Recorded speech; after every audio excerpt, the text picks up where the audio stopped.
Welcome to The War from Boise, Idaho. This is your host, Adam Graham. If you have a comment, send it to me, box13@greatdetectives.net. Well, we've heard Dinah Shore on the Eddie Cantor Show, and we've also heard her on Command Performance. Now we're going to take a listen to Dinah Shore's own series from the mid-40s. This is an episode of Bird's Eye Open House. It wasn't her first radio series, but it was her longest-lasting one. And why she was such a big hit over radio, I don't think it's any mystery to those of us who have been exposed to her talent in any way, with her mix of talent and charisma, as well as class. She was a clear winner in the golden age of radio and beyond. So here now is Dinah Shore in the second episode of Bird's Eye Open House.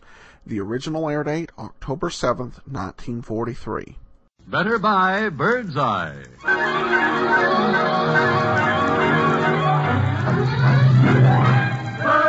Eye Frosted Foods. Bird's Eye Frosted Foods present the Dinah Shore program. With Cornelia Otis Skinner and Roland Young, Robert Emmett Dolan and his orchestra, the Joe Lilly Singers, our guest, Universal Pictures young star Donald O'Connor, and Dinah.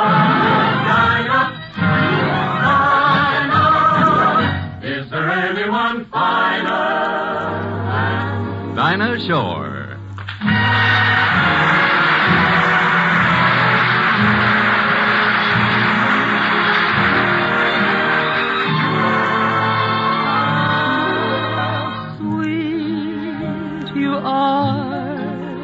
How sweet you are, how dear your tenderly smiling face. Through days of bitter and gray and grim, through nights when even the stars are dim, how sweet to know my heart can glow from just the warmth of our first embrace. The world's a lovelier world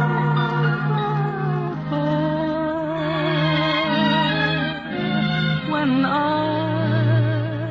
remember how sweet you are. How sweet you are. How sweet you are. How dear your tenderly smiling face. All bitter and gray and grim. Nights when even the stars are dim. How sweet to know my heart can glow from just the warmth of our first embrace. The world's a lovelier world by far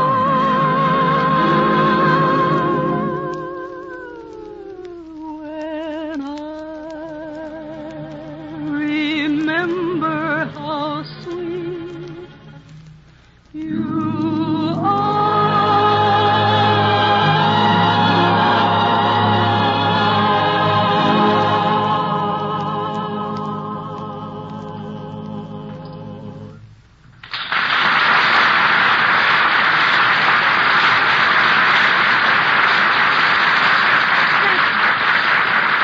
Thanks.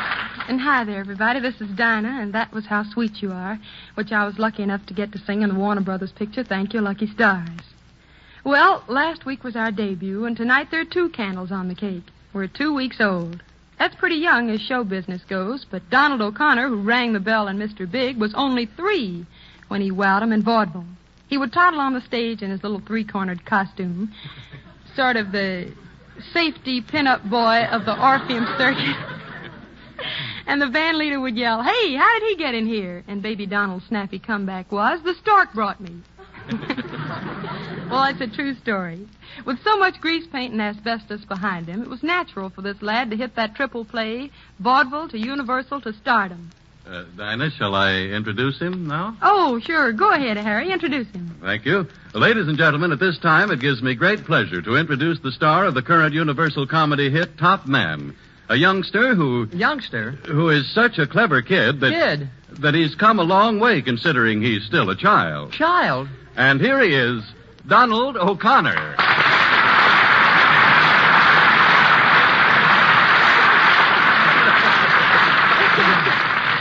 Well, let me be the first to welcome you, Donald. Well, thank you. Thank you, Dinah. It's a pleasure to be on the same program with you and your father. Father?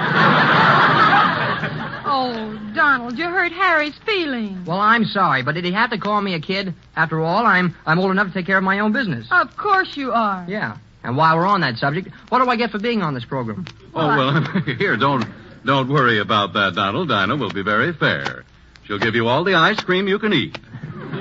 Oh, yeah? Well, if you think I'm going to, what flavor? I mean, wait, I've been tricked. Now, listen, Donald, after all, you shouldn't be ashamed to admit that you're just a kid. Well, I'm not a kid. Of course you're not. You're a great, big, grown-up, strong, masculine He-Man. Okay. Then stop chucking me under the chin and put me down. Besides, I've been shaving for the past 2 years. You have? Yes, and I cut myself both times. Now, tell the truth, Donald. Have you had your first date yet? Well, I almost did yesterday. I thought Veronica Lake winked at me, but she didn't. Oh. You mean she was winking at somebody else? No, she wasn't winking at anybody. She just looks that way. By the way, Donald, Harry has ambitions of acting in pictures. Oh. Come on, haven't you, Harry? Well, yes, I used to act in my high school plays. Yeah, I didn't know that. Were you very good in high school? Well, I must have been. They held me over for 12 years. I see what you mean. Look, Donald, Yeah. Really, will you help me with my acting? Oh, I guess so. But you know, to be successful in the movies, you've got to be an athlete. Why, when I'm in a picture, I swim, ride a horse, play tennis, baseball, football, and jump over high walls. Jeepers, if you do all those things, where are your muscles? Well, there's a rule at the studio. When you're finished with things, you have to return them to the property department. I see. But I'll see if I can't give you a few pointers in acting. All right. Look, first I'll direct you in a scene, and then... Wait, you know how to direct? Oh, sure. In fact, most of the directors haven't got that modern touch. That's why they can't get the right response from the actors. They can't, huh? No. The other day, I walked over to a set to watch them make a picture. Well, the director couldn't get a measly 2,000 actors to give him a realistic mob scene. Oh. What do you mean, a realistic mob scene? Well, you know, fight, kick, and push each other around. Well, Donald, all he had to do was holler lights, camera, action. Yes. Well, he did, but nothing happened. He didn't have that modern touch, huh? No, and he never would have gotten that mob to fight, kick, and push each other around if I hadn't helped him. Oh, you mean you hollered lights, camera, action? No, I hollered lights, camera, butter. Well, now, come on, Donald. Will you give Harry a few pointers in acting? Well, sure, Dinah, but you'll have to help. Okay. You and Harry will do a scene together, and I'll direct it. All right. Still. Swell. Now, Dinah, think yourself as Hedy Lamarr. Well, thanks, but Donald, I can't think of myself as Hedy Lamarr. Oh, sure you can. Just use your imagination. Yeah, that's right.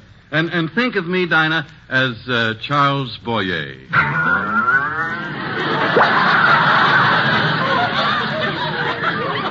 What was that? What was that noise? What was that?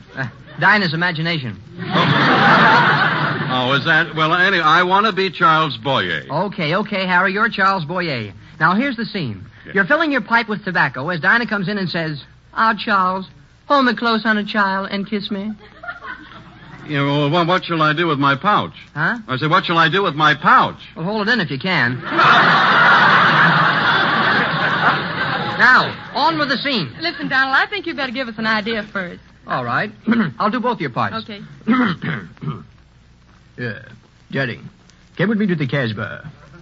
Come with me to the Casbah. No, Peppy, no. Oh, yes. Come with me to the Casbah. No, I am too young. I cannot go to the Casbah or any other bar. Oh, my darling, play away with me. Donald. All those wonderful nights in the bank. Donald. All those wonderful nights in the bank. Please, Donald, please. All those wonderful bank nights. What do you want, Harry? Look, Donald, I don't think that I am the Boyer type after all. How about Gary Cooper? Oh, yeah, Donald. Give us a scene from For Whom the Bell Tolls. Okay, but you'll have to help me, Dinah. All right. Now, then, the scene is between Gary Cooper and Ingrid Bergman. Mm-hmm. I must go now. I must blow up the bridge. No. I must blow up the bridge. No, not yet. Yes, I must blow up the bridge. No, not yet. Yes, I must blow up the bridge. No, not yet. Oh, for heaven's sakes, let him blow up the bridge. We can go home. Harry, just for that, I'm not going to introduce you to Dorothy L'Amour Sarong. Oh, is that so? Yeah. Is that so? Well, Donald, listen, I think you're too young to be an actor, and I don't even believe you know Dorothy L'Amour.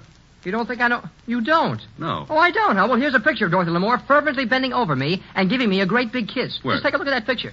Go ahead. Yeah, well, I see Dorothy L'Amour bending over and kissing somebody, but how do I know it's you? Well, if you look closer, you'll see my initials on the baby carriage.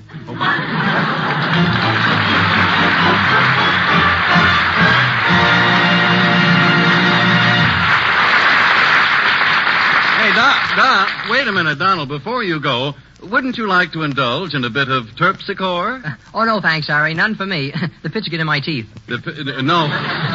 No, Donald. Terpsichore, dancing. You see, I used to be quite a dancer, and I know that you, too, trip the light. Fantastic? I'm sorry. That's all right. Well, of course. Let's team up. Well, I was just thinking perhaps we could teach each other some new steps. Well, certainly. Do you know Susie Q? No, but I know her brother, Don Q. Don Q? You're welcome. What are we talking about? Mr. Von Zell, what are you driving at? Well, in a word, Donald, I have some steps I'd like to acquaint you with. Steps? Yes. The steps the Bird's Eye folks take to bring you these wonderful Bird's Eye quick frozen fruits and vegetables. First, they grow the vegetables. Oh, I thought, of course, the stork brought them. Oh, Donald. Come now. No, the point is that Bird's Eye fruits and vegetables are especially grown under careful supervision. Then, when they're at the peak of their sunny goodness, they're picked and rushed to the Bird's Eye quick freezing plant located right near the farm. They are immediately sorted, cleaned, and quick frozen, so their vitamins and their marvelous farm fresh flavor are captured right there on the spot. Quick, huh? Oh, yes. The whole process takes just about 4 hours. And that means that when you get a package of Bird's Eye spinach, for example, you not only have a grand garden fresh vegetable, but there's no work for you to do. No picking over for wilted leaves, cutting stalks, and washing out sand and dirt. Bird's Eye quick frozen spinach is tender, thick, deep green leaves of clean, tasty spinach, all washed, prepared, and ready to cook. Just open the package and put the spinach in boiling water. That's the way it is with all Bird's Eye quick frozen vegetables. They're all delicious. They all save you a lot of steps. Well, that sounds wonderful, Mr. Von Zell. I shall step over to my grocer immediately. Well, here's your hat, but don't let me rush you. Now, wait a minute, Harry. You did promise to show me some other steps, too. Oh, okay. I'll show you some steps. Now, just watch me and learn a little something. Here. Learn something. Yes, learn something. Now, watch. You've got to have a little rhythm here. Gee, boom, gee,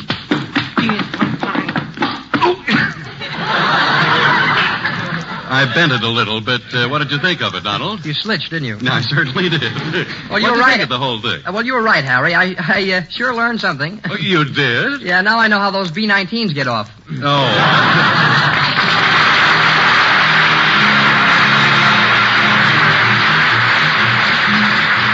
Let's say you're sitting in a diner on a cross-country train going through one little town after another, and you press your nose up against the glass and look at America roll by. And the miles of scenery become one city block in most any town, and nearly every window has a little white flag with a blue star, maybe 2 or 3. Most of us these days are getting mail from the men those little stars symbolize, and it's cute the things they talk about. An old collie dog, or the high school football team, the smell of green corn packed away in the silo, and purple vineyards and white cotton fields and real lemon pie. And they talk about music, too, because a fella can be away from home and hear a tune, and presto, he's home again. So I brought along a couple of songs this fella talks about. If If that's the way you want it, baby, baby, that's the way it's gonna be. I'll wait for you forever, baby. I'll wait because I'm sure you're waiting for me. The day will come, I don't mean maybe, when you'll be mine, but definitely. If that's the way you want it, baby, baby, that's the way it's gonna be.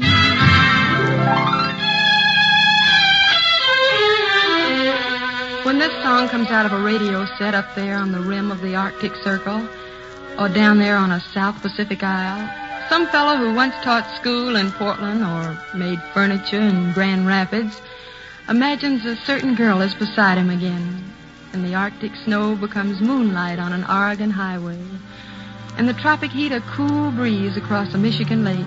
So let's sing it for him. How much do I love you?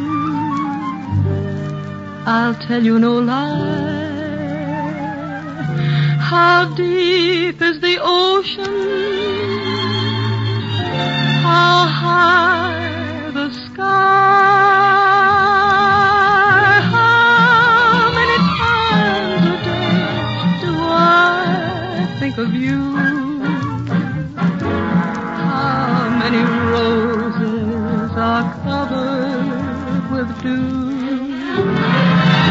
How far would I travel to be where you are?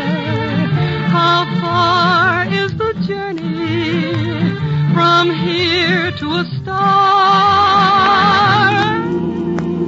If I ever lost you, how much would I cry?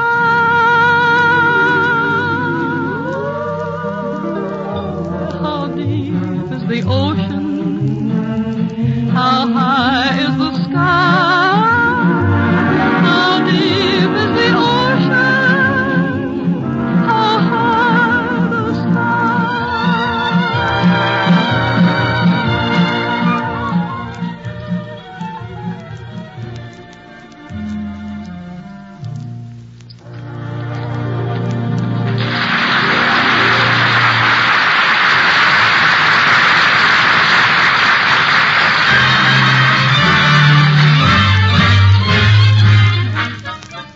From 9 to 6, man struggles with traffic, the problems of business and taxes, and getting a square meal. But each day is made worthwhile by his return to a little island set apart from the cruel world, an oasis called home, where comfort and quiet appear through the magic touch of his little wife. I know this is so because I see it in the insurance advertisements. On the other hand, there's the home of William and Mary, where we go each Thursday night. Will is our stage and cinema friend, Roland Young. And Mary is Cornelia Otis Skinner, famous daughter of one of America's first families of the theater. Writer, monologist, and student of ways to make it too confusing for Will. Another chapter in the life of William and Mary with Roland Young and Cornelia Otis Skinner.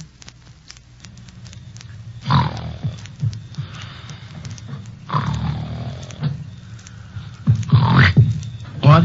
What, Mary, what? What did you say? I didn't say anything. I thought you said something. Oh, no, Will. I was asleep. Oh, so was I. Well, then why did you... Why did I what? Nothing. What did you say? I said nothing. You didn't say nothing at all. Oh, go back to sleep. I can't now. You've got me wide awake. I have. You don't think some stranger has? But you were the one who... Well, go to sleep. You wake me completely up and then accuse me of... Go to sleep. I suppose that's a lullaby. Of course, if you're going to pick a quarrel in the middle of the night... I'm not. Then don't. I'm not, I tell you. Shh. Don't tell me. Will. Eh? Will. Mm-hmm. Will. What? Never mind. Oh, good Lord, Mary, can't you keep quiet? I said never mind. But I have minded. What was it? I just wondered if I'd locked the front door. You want me to go see? Oh, goodness, no, only... I suppose I'll have to. Oh, no, please don't get up, Will. I'm sure I locked it. I never don't. I know I locked it. least I think I did. Well, did you or didn't you? I must have. Lie down. Monday night with a tough week ahead of you, and will they let you sleep? I was only wondering about the door. Waking a tired man up to wonder about a door. Well, you were the one who woke me up. I was sound asleep when you woke me up saying what? Saying what? What? Well, what did I say? That's precisely what you said. Oh, Mary, the middle of Monday night is no time for playing games. I'm asking you what I said. And I'm telling you what you said. You said what? W-H-U-T-A-T. Seems a comparatively harmless thing to say. Well, it woke me up. Go to sleep. If you keep quiet, I might. Good night. Good night. Did you know the Perkins house was broken into the other night? It's a nice bedtime story. Good night. Good night. Who broke into the Perkins house? They don't know. Good night. Good night. Did they get anything? Only the silver. Good night. That's good. Good night. Good night. It seems someone had left the front door unlocked. Oh, Lord, Mary, all right, I'll go. Now, Will, don't be ridiculous. If anyone goes, I'm going, but nobody needs to go because I'm sure I locked it. Anyway, it's cold. Aha. Good night. Good night. What's the matter? Nothing. You crying? No. What are you sniffing for? I was just seeing if I smelt something. You can't see if you smell something. What did you think you saw you smelled? Smoke. Smoke. Now, Mary. No. I guess it's nothing out of the ordinary. Good night. Good night. Will. Huh? Are you awake? No, I tell you. Will. What is it? Why don't you answer? You told me to shh. Listen. What to? Well, that's just what I don't know. Well, how will I know when I hear it? Hear that? Hear what? That noise. What kind of a noise is it? Well, I don't quite know. It was funny. Funny? Uh-huh. What did it sound like? Sort of thump. A human thump or a plumbing thump? Or maybe it was a dog thump. No. It was more... Where'd it come from? It was either in the house or outside. That simplifies things. I tell you what it was like. You know, when you think you're going to sneeze and you don't quite, you sort of choke up and make a queer noise in your throat. Yeah? Well, it wasn't like that. Oh, my Lord, Mary. Of course, you don't care whether or not the house is robbed. Did it sound like a house being robbed? How should I know what a house sounds like being robbed? All right. Light the light. No, don't do that. Why not? They'll know we're awake. Well, who'll know we're awake? The thumpers? Oh, William, don't joke. What if it is someone? Well, the light isn't going to attract them up here, unless there's some species of thumping moth. Do you want me to go downstairs? What good'll that do? If you hear a shot, you can always phone the police. Oh, William, you're impossible. It's your fault anyway. My fault. It is my fault that you have hallucinations of thumping. You know, I try to have one good night's sleep and you keep me awake. I keep you awake. You were the one who woke me up in the first place and got me all worked up. I was sleeping perfectly beautifully. So was I. Doubt if I was as beautiful as you, darling. But I too was sleeping beautifully. There you go.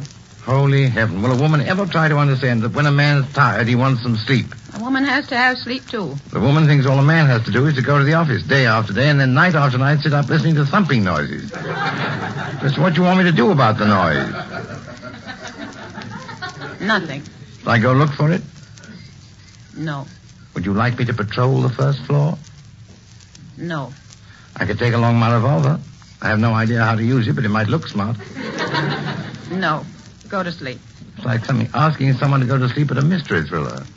I suppose you think a woman has nothing to do either. Either. I suppose you think I'm doing nothing but sitting on my hands. I never imagined you in that particular position, my dear. I've had some perfectly awful times lately. Emmy's had extra homework, the maid's been sick, the laundry sends all your shirts back with no buttons on them. I've overrun this week's budget and I haven't even time for a permanent wave. No. I'm sorry. I'm sorry, too. Now, what do you want me to do about the noise? There's nothing to do, because I don't really know what the noise was. Then should we turn out the light and try to get some sleep? Yes, dear. Good night, darling. Good night, sweet. Everything all right? Everything's all right. Night. Night. William, do you suppose I really did lock that door? No.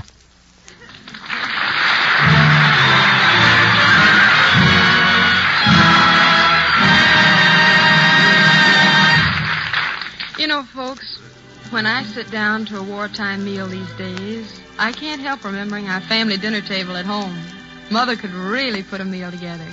And between the farm and the well-stocked country store nearby, we didn't want for a thing. Now it's very different. Today we have an army to feed. Millions of boys who deserve the best we can give them. You know that, and that's why I'm sure you'll lend an understanding ear to Harry Von Zell.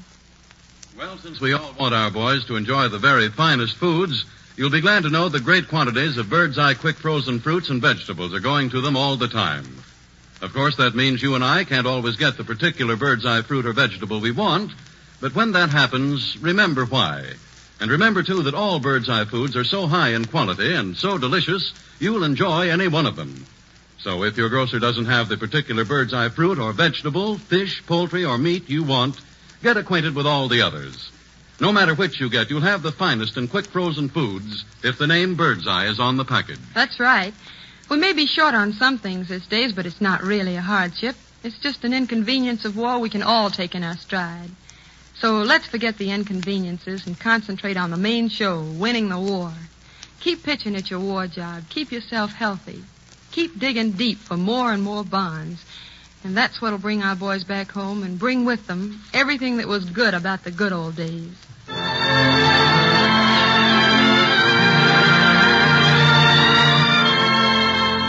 Way back in 1847, a young boy was keeping books for a steamboat firm on the Mississippi River. But debits and credits were not for him.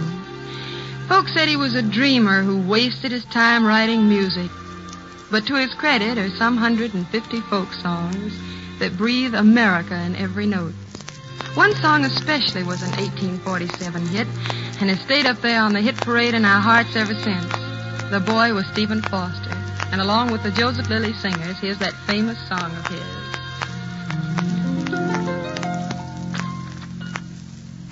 I come from Alabama with my banjo on my knee. I'm a-gwine to Louisiana, my true love for to see. Well, it rained all day the night I left. The weather, it was dry. The sun so hot I froze to death. Susanna, don't you cry. Oh, Susanna, don't you cry for me, 'cause I come from Alabama with my banjo on my knee. Well, I had a dream the other night when everything was still. Thought I saw Susanna come running down the hill. The buckwheat cake was in her mouth, the tear was in her eye. Says I'm coming from the south, Miss Susan, don't you cry. Oh, Susanna, don't you cry for me, 'cause I come from Alabama with my banjo on my knee. Oh, Susanna, don't you cry for me. I come from Alabama with my banjo on my knee. Oh, Susanna, don't you cry for me.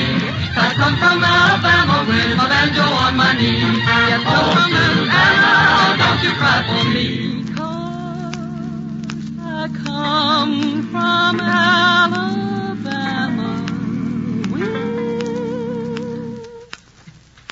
my banjo on my knee. With my banjo on my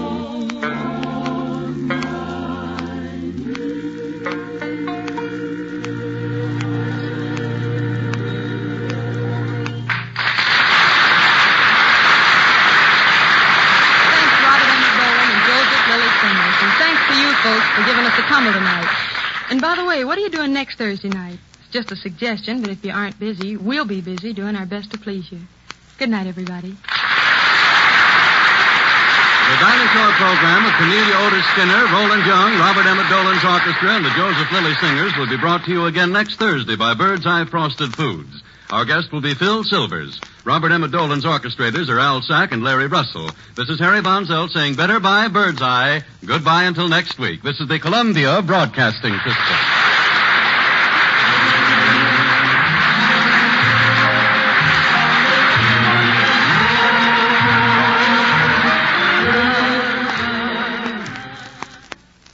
That will do it for today.